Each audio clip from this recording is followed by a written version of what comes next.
ನಮಸ್ತೆ ಎಲ್ಲರಿಗೂ. Welcome to my channel Vedika Nayana conscious ice.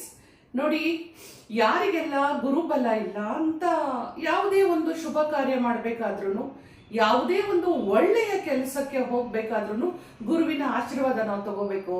ನನಗೆ ಏನಾದರೂ ಒಂದು ಒಳ್ಳೆ ಶುಭ ಕಾರ್ಯಗಳು ಮನೆಯಲ್ಲಿ ನಡಿಬೇಕು ಅಂತ ಹೇಳಿದ್ರೆ ಗುರುವಿನ ಕೃಪಾ ಇರಬೇಕು, ಗುರು ಬಲ ಇರಬೇಕು ಅಂತಾನೆ ಎಲ್ಲರಿಗೂ ಗೊತ್ತಿರುವಂಥದ್ದು. ಇದೇ ಆಷಾಢ ಹುಣ್ಣಿಮೆ ಅಂದ್ರೆ ಅದನ್ನ ಗುರು ಪೂರ್ಣಿಮೆ ಅಂತ ಕರೀತಾರೆ, ವ್ಯಾಸ ಹುಣ್ಣಿಮೆ ಅಂತಾನು ಕರೀತಾರೆ. ಸೊ ಇವತ್ತಿನ ದಿನ ನೀವೆಲ್ಲ ಏನ್ ಮಾಡಬೇಕು, ನಾನು ತುಂಬಾ ಹೇಳಕ್ ಹೋಗ್ತಾ ಇಲ್ಲ. ಯಾಕೆ ಅಂದ್ರೆ ಯಾರಿಗೆ ಎಷ್ಟು ಸಿಂಪಲ್ ಆಗಿ ಮಾಡಿದ್ರೆ ಅದರಿಂದ ಒಂದು ಒಳ್ಳೆಯ ಉಪಯೋಗ ಆಗುತ್ತೋ ಅದನ್ನ ಮಾತ್ರ ನಾನು ಇಲ್ಲಿ ರೆಮಿಡಿನ ತಗೊಂಡು ಬಂದಿದ್ದೀನಿ. ಹಾಗೆ ಒಂದು ತುಂಬಾನೇ ಒಂದು ಪವರ್ಫುಲ್ ಆಗಿರುವಂತ ಒಂದು ಮಂತ್ರವನ್ನ ನಾನು ತಗೊಂಡು ಬಂದಿದ್ದೀನಿ. ಆ ಮಂತ್ರವನ್ನ ಜಪ ಮಾಡಿದ್ರೇನೆ ಸಾಕು, ಗುರುಬಲ ಖಂಡಿತ ನಿಮಗೆ ಬರುತ್ತೆ. ಅದು ನೀವೇ ನನಗೆ ಕಮೆಂಟ್ ಸೆಕ್ಷನ್ ಅಲ್ಲಿ ಹೇಳ್ತಾ ಹೋಗ್ತೀರಿ. ಹಾಗಾದ್ರೆ ನಾವು ಏನ್ ಮಾಡ್ಬೇಕು ಅಂತ ಹೇಳಿದ್ರೆ, ನೋಡಿ, ಗುರು ಪೂರ್ಣಿಮೆ, ಗುರುಗಳಿಗೆ ನಾವು ವಂದನೆಯನ್ನು ಮಾಡುವಂಥದ್ದು, ಗುರುಗಳಿಗೆ ನಾವು ಶರಣಾಗತಿಯನ್ನ ತಿಳಿಸುವಂಥದ್ದು, ಆತ್ಮ ಸಮರ್ಪಣೆಯನ್ನ ಮಾಡ್ಕೊಳ್ಳುವಂಥದ್ದು, ಅದೆಲ್ಲದಕ್ಕೂ ಈ ಒಂದು ಆಷಾಢ ಹುಣ್ಣಿಮೆ ಅಥವಾ ಗುರು ಪೂರ್ಣಿಮೆ ತುಂಬಾ ವಿಶೇಷವಾಗಿ ಬಂದಿರುವಂಥದ್ದು. ಸೊ ಸಾಮಾನ್ಯವಾಗಿ ನಾವೆಲ್ಲ ಏನ್ ಮಾಡ್ತೀವಿ ಅಂದ್ರೆ, ನಮಗೆ ವಿದ್ಯೆ ಕೊಟ್ಟಂತ ಗುರುಗಳಿಗೆ ನಾವು ಆತ್ಮ ಸಮರ್ಪಣೆಯಾಗಿ ಶರಣಾಗತಿಯನ್ನ ಮಾಡುವಂಥದ್ದು. ನಮಗೆ ಅವರಿಂದ ಏನಾದ್ರೂ ಒಂದು ಜ್ಞಾನವನ್ನ ನಾವು ಪಡ್ಕೊಂಡಿದ್ರೆ, ಅವರಿಂದ ಯಾವುದೇ ಒಂದು ವಿದ್ಯೆಗಳನ್ನ ಪಡ್ಕೊಂಡಿದ್ರೆ ಅಂಥವ್ರನ್ನ ನಾವು ಗುರು ಅಂತ ನಾವು ಸ್ವೀಕಾರ ಮಾಡ್ತೀವಿ. ಎಲ್ಲದಕ್ಕಿಂತ ಮೊದಲ ಗುರು ಯಾರು ಅಂದ್ರೆ, ಪ್ರತಿಯೊಂದು ಭೂಮಿ ಮೇಲೆ ಒಂದು ಜೀವಿ ಸೃಷ್ಟಿ ಆಗುತ್ತಪ್ಪ ಅಂತ ಹೇಳಿದ್ರೆ ಅದಕ್ಕೆ ಮೊದಲ ಗುರು ಅಂದ್ರೆ ತಾಯಿನೇ ಅಲ್ವಾ. ತಾಯಿ ಗುರುವಿಗೆ ಮೊದಲು ನಾವು ಶರಣಾಗತಿಯನ್ನ ಅರ್ಪಿಸಿ ನಮ್ಮ ಮನಸ್ಸಿನಿಂದ ಸಂಪೂರ್ಣವಾದ ಒಂದು ವಂದನೆಯನ್ನ ತಿಳಿಸಿ ನಂತರ ಬೇರೆ ಗುರುಗಳಿಗೆ ನಾವು ಶರಣಾಗೋಣ ಅಂತ ಹೇಳಿ ಈ ಒಂದು ಸಂದೇಶವನ್ನ ಕೊಡ್ತಾ ಇದ್ದೀನಿ. ಹಾಗೆ ನೋಡಿ, ಪ್ರಾಣಿ ಪಕ್ಷಿಗಳಲ್ಲೂ ಅಷ್ಟೇ ಮೊದಲ ಗುರು ಅಂದ್ರೆ ಅಲ್ಲಿ ತಾಯಿನೇ ಬರ್ತಾಳೆ. ಅಲ್ಲಿಂದನೇ ಎಲ್ಲದೂ ಒಂದು ಗುರುವಿನ ಒಂದು ಮಾರ್ಗದರ್ಶನ ನಮಗೆ ಸಿಗತ್ತೆ. ಸೊ ಹೀಗಿರ್ಬೇಕಾದ್ರೆ ನಾವೆಲ್ಲ ಏನ್ ಮಾಡ್ಬೇಕು ಅಂದ್ರೆ, ಯಾರೆಲ್ಲ ಒಂದು ಗುರುಬಲ ಇಲ್ಲ, ನಮಗೆ ಎಷ್ಟೋ ವರ್ಷಗಳಿಂದ ನಾವು ತುಂಬಾ ಸಫರ್ ಮಾಡ್ತಾ ಇದ್ದೀವಿ, ನಮಗೆ ಒಂದು ಜಾಬ್ ಇಲ್ಲ, ಗವರ್ನಮೆಂಟ್ ಜಾಬ್ ಇಲ್ಲ. ಹಾಗೆ ನೋಡಿ, ಈ ಮೊದಲು ಎಲ್ಲಿ ಗೊತ್ತಾ, ಈ ಎಜುಕೇಶನ್ ಅಲ್ಲೂ ಕೂಡ ಗುರುವಿನ ಕೃಪಾ ದೃಷ್ಟಿ ಬೀಳಲಿಲ್ಲ ಅಂತ ಹೇಳಿದ್ರೆ ಮಕ್ಕಳುಗಳು ಪೆದ್ರಾಗುವಂಥದ್ದು, ದಡ್ರಾಗುವಂಥದ್ದು, ಹಠಮಾರಿಗಳಾಗುವಂಥದ್ದು, ಈ ತರ ಸುಳ್ಳುಗಳು ಹೇಳುವಂಥದ್ದು, ಈ ತರ ಎಲ್ಲ ಶುರು ಆಗ್ಬಿಡುತ್ತೆ. ಅದಕ್ಕೋಸ್ಕರ ವಿದ್ಯೆಗೆ ಅಂತಂದ ತಕ್ಷಣನೇ ಮೊದಲು ಒಂದು ಜ್ಞಾನವನ್ನ ನಾವು ತಗೊಳ್ಬೇಕು ಅಂದ್ರೆ ಗುರುವಿನ ಪಾದಕ್ಕೆ ನಾವು ಶರಣಾಗತಿಯನ್ನ ಮಾಡ್ಕೊಳ್ಳೇಬೇಕು. ಹಾಗಾಗಿ ಯಾರೆಲ್ಲ ಗುರು ನಿಂದನೆಯನ್ನ ಮಾಡಿರ್ತಾರೋ, ಗುರು ಕೋಪಕ್ಕೆ ಬಲಿಯಾಗಿರ್ತಾರೋ, ಗುರು ಶಾಪಕ್ಕೆ ಬಲಿಯಾಗಿರ್ತಾರೋ ಎಲ್ಲರಿಗೂ ಒಂದು ಅವಕಾಶ ಇದೆ ಈ ಗುರು ಪೂರ್ಣಿಮೆ ದಿವಸ ತನ್ನನ್ನ ತಾನು ಶರಣಾಗತಿಯನ್ನ ಮಾಡಿಕೊಳ್ಳಿಕ್ಕೆ. ಇಂಥ ಒಂದು ಸುದಿನವನ್ನ ನೀವೆಲ್ಲರೂ ಉಪಯೋಗ ಮಾಡ್ಕೊಳ್ಳಿ ಅಂತ ಹೇಳ್ತಾ, ಪ್ರತಿಯೊಬ್ರು ನೀವೆಲ್ಲ ಏನ್ ಮಾಡ್ಬೇಕು ಅವತ್ತಿನ ದಿನ ಅಂತ ಹೇಳಿದ್ರೆ, ನಾನು ಹೇಳಿದೆ, ಯಾರಿಗೆಲ್ಲ ಗವರ್ನಮೆಂಟ್ ಜಾಬ್ ಅನ್ನ ಪ್ರಯತ್ನ ಮಾಡ್ತಾ ಇದ್ದೀರಿ, ಯಾರ ಮನೆಯಲ್ಲಿ ಶುಭ ಕಾರ್ಯಗಳು ಹಾಕ್ಬೇಕು ಅಂತ ಕಾಯ್ತಾ ಇದ್ದೀರಿ ಅಂದ್ರೆ, ಮದುವೆ ಇರ್ಬೋದು, ಮನೆ ಕಟ್ಟೋದಿರ್ಬೋದು, ಮಕ್ಕಳಾಗ್ಲಿಕ್ಕಿರ್ಬೋದು, ಪ್ರತಿಯೊಂದಕ್ಕೂ ಗುರುವಿನ ಅನುಗ್ರಹ, ಗುರುವಿನ ಕರುಣೆ ಪ್ರಾಪ್ತಿ ತುಂಬಾನೇ ಒಳ್ಳೇದು. ಸೊ ಹಾಗಾಗಿ ಎಲ್ಲರಿಗೂ ನಾನು ಹೇಳುವಂಥದ್ದು ಏನು ಅಂದ್ರೆ, ತುಂಬಾ ಸಿಂಪಲ್ ಆಗಿದೆ. ನಾನು ಕೊಡೋ ಅಂತೂ ತುಂಬಾ ಅಂದ್ರೆ ತುಂಬಾನೇ ಸಿಂಪಲ್ ಆಗಿರೋವಂಥದ್ದು. ಸೊ ಯಾರು ನಾವು ಮನಸ್ಸಿನಿಂದ ನಾವು ಗುರುಗಳನ್ನ ಪ್ರಾರ್ಥನೆ ಮಾಡ್ತಾ ಇದ್ದೀರೋ, ನೀವು ನಿಮ್ಮ ಗುರುಗಳು ಯಾರೇ ಇರ್ಬೋದು, ಒಬ್ಬೊಬ್ಬರಿಗೆ ಒಬ್ಬೊಬ್ಬ ಗುರುಗಳನ್ನ ನೀವು ಮನಸ್ಸಿನಲ್ಲಿ ಇಟ್ಕೊಂಡು ನೀವು ಧ್ಯಾನ ಮಾಡ್ತಿರ್ತೀರಿ, ಪ್ರಾರ್ಥನೆ ಮಾಡ್ತಿರ್ತೀರಿ, ನಂಬಿಕೆ ಇಟ್ಕೊಂಡಿರ್ತೀರಿ. ಅಂತ ಗುರುಗಳ ಒಂದು ಸಾನ್ನಿಧ್ಯಕ್ಕೆ ಹೋಗಿ ಭಕ್ತಿಪೂರ್ವಕವಾಗಿ ಮನಸ್ಪೂರ್ವಕವಾಗಿ ನೀವು ನಿಮ್ಮ ಒಂದು ದೇವಸ್ಥಾನಗಳಿಗೆ ಹೋದ್ರೆ ಅಲ್ಲಿ ನೀವು ನಿಮ್ಮ ಒಂದು ಪ್ರಾರ್ಥನೆಯನ್ನ ಮನಸ್ಸ ಒಂದು ಇಚ್ಛೆ ಅಂತ ಹೇಳ್ತೀವಲ್ಲ, ಆ ರೀತಿ ನೀವು ಗುರುವಿನ ಒಂದು ಕೃಪೆಗೆ ಪಾತ್ರರಾಗ್ಬಿಟ್ಟು ಬನ್ನಿ ಅಂತಾನೆ ಹೇಳುವಂಥದ್ದು. ದಕ್ಷಿಣಾಮೂರ್ತಿಗಳಿರ್ತಾರೆ, ಗುರು ದತ್ತಾತ್ರೇಯ ಇರ್ತಾರೆ, ಹಾಗೆ ಅವರವರ ಗುರುಗಳು ಯಾರ್ಯಾರು ಇರ್ತಾರೋ ಅಲ್ಲಿ ಹೋಗಿ ನೀವು ಮೊದಲು ಮಾಡ್ಕೊಂಡು ಬರ್ಬೇಕಾಗಿರೋವಂಥದ್ದು ಇದು. ಅಷ್ಟೇ ಅಲ್ಲ, ಆ ದೇವಸ್ಥಾನಗಳಲ್ಲಿ, ಮಂದಿರಗಳಲ್ಲಿ, ಮಠಗಳಲ್ಲಿ ಏನಂದ್ರೆ ಇವಾಗ ಅಕ್ಷತ ವೃಕ್ಷ ಅಂತ ಇರುತ್ತೆ, ಅದು ಕೂಡ ಅಲ್ಲೂ ಕೂಡ ಗುರುವಿನ ವಾಸಸ್ಥಾನ ಇರುತ್ತೆ. ಆ ಅಕ್ಷತ ವೃಕ್ಷಕ್ಕೂ ಕೂಡ ನೀವು ನಮಸ್ಕಾರವನ್ನ ಮಾಡಿಕೊಂಡು, ಪ್ರದಕ್ಷಿಣೆಯನ್ನ ಮಾಡಿಕೊಂಡು, ನಿಮ್ಮ ಇಷ್ಟಾರ್ಥಗಳನ್ನು ಆ ಅಕ್ಷತ ಮರಕ್ಕೆ, ಪಾದಕ್ಕೆ ನೀವು ಶರಣಾಗತಿಯನ್ನ ಮಾಡಿಕೊಂಡು ಹೇಳ್ಬಿಟ್ಟು ಬರುವಂತದ್ದು. ನೆಕ್ಸ್ಟ್ ಔದುಂಬರ ವೃಕ್ಷ ಅಂತ ಕರಿತೀವಿ. ಅಂದ್ರೆ ಗುರುಗಳು ವಾಸವಾಗಿರುವಂತ ಸ್ಥಾನ ಔದುಂಬರ ವೃಕ್ಷ. ಔದುಂಬರ ವೃಕ್ಷಕ್ಕೂ ಕೂಡ ನೀವು ಪ್ರದಕ್ಷಿಣೆಯನ್ನ ಮಾಡಿಕೊಂಡು ಬರುವಂಥದ್ದು. ಹಾಗೆ ನೋಡಿ, ಅಲ್ಲಿ ಏನಾಗುತ್ತೆ ಅಂದ್ರೆ ಕೆಲವೊಂದು ದೇವಸ್ಥಾನಗಳಲ್ಲಿ ನವಗ್ರಹಗಳನ್ನ ಪ್ರತಿಷ್ಠಾಪನೆ ಮಾಡಿರ್ತಾರೆ. ಅಲ್ಲಿ ಗುರುಗ್ರಹಕ್ಕೆ ಸ್ಥಾಪನೆ ಮಾಡಿರ್ತಾರೆ ಅಲ್ವಾ, ಅಲ್ಲಿ ಅವತ್ತಿನ ದಿನ ನೀವು ಒಂದು ಸಣ್ಣ ಅಭಿಷೇಕವನ್ನ ಮಾಡಿಸಿ, ಆ ಒಂದು ಹಳದಿ ವಸ್ತ್ರವನ್ನು ಅವರಿಗೆ ಕೊಟ್ಟು, ಹಾಗೆ ಕಡಲೆಕಾಳಿನ ಇಂದ ಮಾಡಿದಂತ ನೈವೇದ್ಯವನ್ನು ಕೊಟ್ಟು ನಮಸ್ಕಾರವನ್ನು ಮಾಡ್ಕೊಂಡು ಬಂದ್ರೆ ಸಂಪೂರ್ಣವಾದ ಗುರು ಬಲ ನಿಮಗೆ ಪ್ರಾಪ್ತಿ ಆಗ್ಬಿಡುತ್ತೆ. ಇದೇನು ಮಹಾ ದೊಡ್ಡದೇನಲ್ಲ. ಒಂದು ಅಭಿಷೇಕ ಮಾಡಿಸ್ತೀರಿ, ಅಲ್ಲಿ ಆ ಒಂದು ಭಟ್ರು ಬಂದು ನಿಮ್ಮನ್ನ ನಿಲ್ಲಿಸ್ಬಿಟ್ಟು ಒಂದು ಗುರುಗ್ರಹದ ಮುಂದೆ ಒಂದು ಅಭಿಷೇಕ ಕೊಡ್ತಾರೆ. ಒಂದು ಹಳದಿ ಕಲ್ಲಿನ ಒಂದು ವಸ್ತ್ರವನ್ನ ಗುರುಗಳ ಒಂದು ಇದಕ್ಕೆ ಸ್ಥಾಪನೆ ಆಗಿರುತ್ತಲ್ಲ, ಗುರುಗ್ರಹಕ್ಕೆ ಅರ್ಪಣೆ ಮಾಡ್ತಾರೆ. ಇನ್ನು ಹೂವು, ಅರಿಶಿಣ, ಕುಂಕುಮ, ಚಂದನ, ಅಕ್ಷತೆ ಎಲ್ಲದೂ ಶ್ರೇಷ್ಠವಾದದ್ದೇ.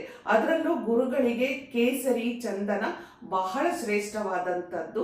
ಸೊ ಕೇಸರಿಯನ್ನ, ಚಂದನವನ್ನ ಗುರುಗ್ರಹದ ಒಂದು ಪ್ರತಿಷ್ಠಾಪನೆ ಮಾಡಿರ್ತಾರಲ್ಲ, ಅಲ್ಲಿ ನೀವು ಇದನ್ನ ಕೊಟ್ಟು ನೈವೇದ್ಯವನ್ನ ಮಾಡಿಸ್ಕೊಂಡು ಬರೋವಂಥದ್ದು. ಇದನ್ನ ನೀವು ಮಾಡಿ. ಸೊ ಇದರ ಒಟ್ಟಿಗೆ ನೀವು, ನಾನು ಏನೂ ಮಾಡ್ತಾ ಇಲ್ಲಪ್ಪ ಅಂದ್ರೆ ಮನೆಯಲ್ಲಿಯೇ ಕುಳಿತುಕೊಂಡು ನೀವೇನ್ ಮಾಡಬೇಕು, ಪ್ರತಿಯೊಬ್ಬ ಮನೆಯಲ್ಲೂ ಅವರದೇ ಆದ ಗುರುಗಳ ಫೋಟೋ, ವಿಗ್ರಹಗಳು ಇದ್ದೇ ಇರುತ್ತೆ. ಅಲ್ಲಿ ನೀವು ಅಲ್ಲಿ ನೀವು ಗುರುಗಳಿಗೆ ಚಂದನ ಮತ್ತು ಕೇಸರಿಯನ್ನ ಅರ್ಪಣೆ ಮಾಡಿ, ನಮ್ಮ ಕಷ್ಟಗಳು, ದಾರಿದ್ರ್ಯಗಳು, ನಮ್ಮ ಮೇಲೆ ಬಂದಿರುವಂತ ಗುರು ನಾನು ಏನು ಗೊತ್ತಿದ್ದು ಗೊತ್ತಿಲ್ಲದೇನೋ ಮಾಡಿರುವಂತ ಗುರು ನಿಂದನೆ ಇರ್ಬೋದು, ನೀವು ನಿಮ್ಮ ಕೃಪಾ ದೃಷ್ಟಿಯನ್ನು ಬೀರದೆ ನೀವು ಶಾಪದ ದೃಷ್ಟಿಯಿಂದನೋ, ಕೋಪದ ದೃಷ್ಟಿಯಿಂದನೋ, ಅಥವಾ ನಮಗೆ ಏನಾದ್ರೂ ಶಾಪಗಳನ್ನು ಕೊಟ್ಟಿದ್ರೆ ಅದನ್ನ ಕ್ಷಮೆ ಮಾಡಿ, ಮನ್ನಿಸಿ ಅಂತ ಹೇಳಿ ಅವರನ್ನ ನಾವು ಶರಣಾಗತಿಯಲ್ಲಿ ಕೇಳಿಕೊಂಡು, ನೀವು ಗಂಧ ಮತ್ತು ಕೇಸರಿಯನ್ನು ಗುರುಗಳಿಗೆ ಅರ್ಪಣೆ ಮಾಡಿ, ಮನೆಯಲ್ಲಿ ಕಡಲೆಕಾಳಿನಿಂದ ಮಾಡಿದಂತ ಒಂದು ಹುಸಲಿಯನ್ನು ಅಥವಾ ಕಡಲೆಕಾಳಿನಿಂದ ಮಾಡಿದಂತ ಸುಂಡಲ್ ಅಂತಾನೋ ಕರೀತಾರೆ, ಅದನ್ನ ಕಡಲೆಕಾಳಿನ ಹುಸಲಿ ಅಂತಾನೂ ಕರೀತಾರೆ. ಇದನ್ನ ನೀವು ನೈವೇದ್ಯವನ್ನ ಮಾಡ್ಬಿಟ್ಟು ಗುರುಗಳಿಗೆ, ಹಾಗೆ ಒಂದಷ್ಟು ಗುರುವಿನ ಒಂದು ಹೆಸರು ಹೇಳ್ಕೊಂಡು ಒಂದಷ್ಟು ಜನಕ್ಕೆ ಗುರುವಿನ ಒಂದು ಪ್ರಸಾದವನ್ನ ನೀವು ಕೊಡಿ. ಯಾರು ಸಿಗ್ತಾರೋ ಅವರಿಗೆ ಪ್ರಸಾದವನ್ನು ಕೊಟ್ಟು ಪ್ರಾರ್ಥನೆಯನ್ನ ಮಾಡ್ಕೊಳ್ಳಿ. ಇಷ್ಟು ನಾವು ಏನು ಮಾಡ್ಕೊಳಕ್ಕಾಗಿಲ್ಲ ಅಂದ್ರೆ ಈ ಮಂತ್ರವನ್ನ ಜಪ ಮಾಡಿ ಇಲ್ಲಿ ಕೊಡ್ತಾ ಇದ್ದೀನಿ. ಈ ಮಂತ್ರವನ್ನು ಜಪ ಮಾಡಬೇಕಾದ್ರೆ ನೋಡಿ, ಬಹಳ ಶುದ್ಧಿಯಿಂದ ನೀವು ಮಾಡಬೇಕಾಗತ್ತೆ. ಅವತ್ತಿನ ದಿನ ನೀವು ಸ್ನಾನ ಮಾಡಿಕೊಂಡು ದೇವರ ಪೂಜೆಯನ್ನ ಮಾಡಿಕೊಂಡು ಇಷ್ಟೆಲ್ಲ ನೀವು ನಿಮ್ದು ದಿನನಿತ್ಯದ ಪೂಜೆ ಏನಿರುತ್ತೋ ಅದನ್ನ ಮಾಡಿ, ಗುರುಗಳ ಫೋಟೋ ಇದ್ರೆ ಅಥವಾ ಗುರುವಿನ ವಿಗ್ರಹ ಇದ್ರೆ ಅಲ್ಲೇನೆ ನೀವು ಕುತ್ಕೊಂಡು ನೀವೇನ್ ಮಾಡ್ಬೇಕಾಗತ್ತೆ, ಅವರಿಗೆ ಒಂದು ಚಂದನ ಮತ್ತು ಒಂದು ಗಂಧ, ಕೇಸರಿಯನ್ನ ಅರ್ಪಣೆ ಮಾಡಿ ನೀವು ನಾನು ಇವಾಗ ಕೊಡೋ ಅಂತ ಈ ಒಂದು ಮಂತ್ರವನ್ನ 108 ಸಾರಿ ಸಂಕಲ್ಪ ಸಮೇತ ಮಾಡಿ. ಏನಪ್ಪಾ ಸಂಕಲ್ಪ ಸಮೇತ ಅಂತ ಹೇಳಿದ್ರೆ, ತುಂಬಾ ನೀವೇನು ಮನಸ್ಸನ್ನ ಕೆಡಿಸ್ಕೊಳಕ್ ಹೋಗ್ಬೇಡಿ. ನಿಮ್ಮ ಹೆಸರು, ನಿಮ್ಮ ಕುಲ, ಗೋತ್ರ, ನಕ್ಷತ್ರ ಎಲ್ಲವನ್ನು ಹೇಳಿಕೊಟ್ಟು ಈ ದಿನ ನಾನು ನಿಮ್ಮ ಪಾದಗಳಿಗೆ ಸಂಪೂರ್ಣ ಶರಣಾಗತ ಅರ್ಪಣೆ ಮಾಡ್ತಾ ಇದ್ದೀನಿ, ನಿಮ್ಮಿಂದ ಕೃಪಾ ದೃಷ್ಟಿ ಬೀಳಲಿ ಅಂತ ಹೇಳಿ. ಯಾರಿಗಾದ್ರೂ ಜಾಬ್ ಬೇಕಾಗಿದೆಯಾ, ಮನೆ ಕಟ್ಟಬೇಕಾಗಿದೆಯಾ, ಮದುವೆ ಆಗ್ಬೇಕಾಗಿದೆಯಾ, ಮಕ್ಕಳಾಗ್ಬೇಕಾಗಿದೆಯಾ, ಅದನ್ನ ನೀವು ಮನಸ್ಸಿನಲ್ಲಿ ಇಟ್ಕೊಂಡು ನಾನು ಕೊಡೋ ಅಂತ ಈ ಒಂದು ಮಂತ್ರವನ್ನ ಜಪ ಮಾಡಿ ಅಂತ ಹೇಳಿ. ನೋಡಿ, ಮಂತ್ರ ಹೀಗಿದೆ. ನಿಮ್ಮ ಹತ್ರ ಜಪ ಮಾಲೆ ಇತ್ತು ಅಂತ ಹೇಳಿದ್ರೆ 108 ಸರಿ ಅದನ್ನ ಇಟ್ಕೊಂಡು ಜಪ ಮಾಡಿ. ರೇಖಿ ಯಾರೆಲ್ಲ ಕಲಿಬೇಕು ಅನ್ಕೊಂಡಿದ್ದೀರೋ, ರೇಖಿಯಲ್ಲಿ ಮಾಸ್ಟರ್ಶಿಪ್ ತಗೊಳ್ಬೇಕು ಅಂತಿದ್ದೀರಾ, ಗ್ರ್ಯಾಂಡ್ ಮಾಸ್ಟರ್ಶಿಪ್ ತಗೊಳ್ಬೇಕು ಅನ್ಕೊಂಡಿದ್ದೀರಾ, ನನ್ನ ಕಾಂಟ್ಯಾಕ್ಟ್ ಮಾಡಿ. Master in crystal therapy, crystal healing, everything ನಿಮಗೆ ಇಂಟ್ರೆಸ್ಟ್ ಇದೆಯಾ?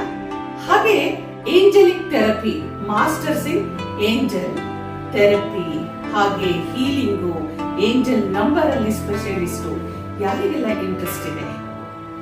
ಕ್ಲಿನಿಕಲ್ ಹಿಪ್ನೋಥೆರಪಿ ನಿಮ್ಗೆ ಇಂಟ್ರೆಸ್ಟ್ ಇದೆಯಾ? ಪಾಸ್ಟ್ ಲೈಫ್ ಅನ್ನ ನೋಡ್ಕೊಳಕ್ಕೆ ಇಂಟ್ರೆಸ್ಟ್ ಇದೆಯಾ? ಹಾಗೇನೆ ಸಾಲ್ಟ್ ಅಲ್ಲಿ ಏನೇನೆಲ್ಲ ರೆಮಿಡೀಸ್ ನ ಕೊಡಬಹುದು, ಹರ್ಬ್ಸ್ ಅಲ್ಲಿ ಏನೇನೆಲ್ಲ ರೆಮಿಡೀಸ್ ನ ಕೊಡಬಹುದು, ಅನಿಮಲ್ ಸ್ಪಿರಿಟ್ ಗೈಡ್ಸ್ ನಮಗೆ ಏನೇನೆಲ್ಲ ಕೊಡ್ತಾ ಇದೆ, ಯಂತ್ರ ಮೇಕಿಂಗ್, ತಾಲಿಸಮು, ಮೋಜೋ ಬ್ಯಾಗು, ಏನೇನೆಲ್ಲ ಇದೆ.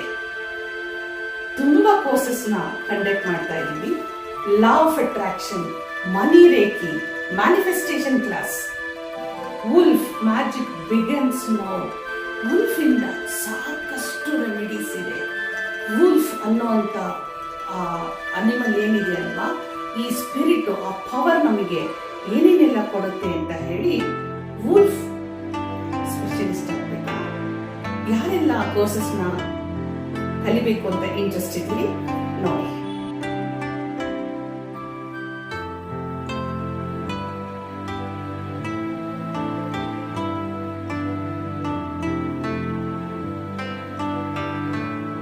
ಇಲ್ಲ ಅಂದ್ರೆ ಹಾಗೆ ನೀವು ಕಣ್ಮುಚ್ಚಿಕೊಂಡು ಹೇಳ್ತಾ ಹೋಗಿ, ಓಂ ಗ್ರಾಂ ಗ್ರೀಂ ಗ್ರೌಂ ಸಹ ಗುರವೇ ನಮಃ ಅಂತ ಹೇಳಿ ಹೇಳ್ಕೊಳ್ಳಿ. ಇದನ್ನ ನಾನು ನಿಮಗೆ ಹಾಕಿರ್ತೀನಿ, ಇಲ್ಲಿ ನೋಡ್ಕೊಂಡ್ಬಿಟ್ಟು ಮಾಡಿ. ಸೊ 2 ಹೊತ್ತು ಸಿಗುತ್ತೆ ಅಲ್ವಾ, ಬೆಳಿಗ್ಗೆ ಒಂದ್ಸತಿ ಸಂಜೆ ಒಂದ್ಸತಿ. ಇದನ್ನ ನೀವು ಮಾಡ್ತಾ ಹೋಗಿ 108 ಸತಿ ಸಂಕಲ್ಪ ಸಮೇತ. ಖಂಡಿತ ನಿಮಗೆ ಗುರುಬಲ ಪ್ರಾಪ್ತಿಯಾಗುತ್ತೆ, ಗುರುವಿನ ಕೃಪಾದೃಷ್ಟಿ ಪ್ರಾಪ್ತಿಯಾಗುತ್ತೆ. ನೋಡಿ, ಮನುಷ್ಯನಿಗೆ ಎಷ್ಟು ನಾವು ಮಾಡಿದ್ರು ಅವ್ರ ಬಾಯಿಂದ ಧನ್ಯವಾದ ಅಂತ ಹೇಳಕ್ಕೂ ಕೂಡ ಕಷ್ಟಪಡ್ತಾನೆ. ನಿಮ್ಮಿಂದ ನಮ್ಗೆ ಒಳ್ಳೇದಾಯ್ತು, ಧನ್ಯವಾದ ಅಂತ ಹೇಳೋದು ಕಷ್ಟಪಡ್ತಾನೆ, ಒಂದು ಗ್ರಾಟಿಟ್ಯೂಡ್ ಹೇಳಕ್ಕೂ ಕಷ್ಟಪಡ್ತಾನೆ. ಆದ್ರೆ ಗುರುಗಳು, ದೇವರುಗಳು ಹಾಗಲ್ಲ. ನೀವೇನೇ ಮಾಡಿದ್ರು, ನೀವು ಅಲ್ಲಿ ತಪ್ಪು ಕೂಡ ಮಾಡಿದ್ರು ಕೂಡ, ಇಲ್ಲ ಇವರು ನನ್ನನ್ನ ನಂಬಿ ಮಾಡಿದ್ದಾರೆ, ಇವರಿಗೆ ನಾವು ಪ್ರಾಪ್ತಿ ಮಾಡಲೇಬೇಕು ಅಂತ ಹೇಳಿ ಕೈ ಎತ್ತಿ ಆಶೀರ್ವಾದ ಮಾಡಿ ಕೊಡ್ತಾರೆ. ಹಾಗಾಗಿ ನೀವು ಮಾಡಿರುವಂಥದ್ದು ಖಂಡಿತ ಆಶೀರ್ವಾದದ ಮುಖಾಂತರ ನಿಮಗೆ ಬಂದು ತಲುಪುತ್ತೆ. ನೀವೆಲ್ಲರೂ ನಿಮ್ಮ ಕಷ್ಟ ದಾರಿದ್ರ್ಯತನಗಳಿಂದ ಈಚೆ ಬಂದೇ ಬರ್ತೀರಾ ಅಂತ ಹೇಳ್ತಾ, ಗುರು ಪೂರ್ಣಿಮೆಯ ವಿಶೇಷತೆ ನಿಮಗೆ ಹೇಗನಿಸ್ತು, ಎಲ್ಲರಿಗೂ ಗುರುಬಲ ಪ್ರಾಪ್ತಿಯಾಗ್ಲಿ ಅಂತ ಹೇಳ್ತಾ, ನಾನು ಕೊಟ್ಟಂತ ಮಾಹಿತಿಗೆ ಹೈಪ್ ಕೊಟ್ಟು ಎಲ್ಲರಿಗೂ ಶೇರ್ ಮಾಡಿ, ಹಾಗೆ ಸಬ್ಸ್ಕ್ರೈಬ್ ಮಾಡ್ಕೊಂಡು ನೋಡಿ ಅಂತ ಹೇಳ್ತಾ ಹೋಗ್ಬರಲ್ಲ. ನಮಸ್ಕಾರ.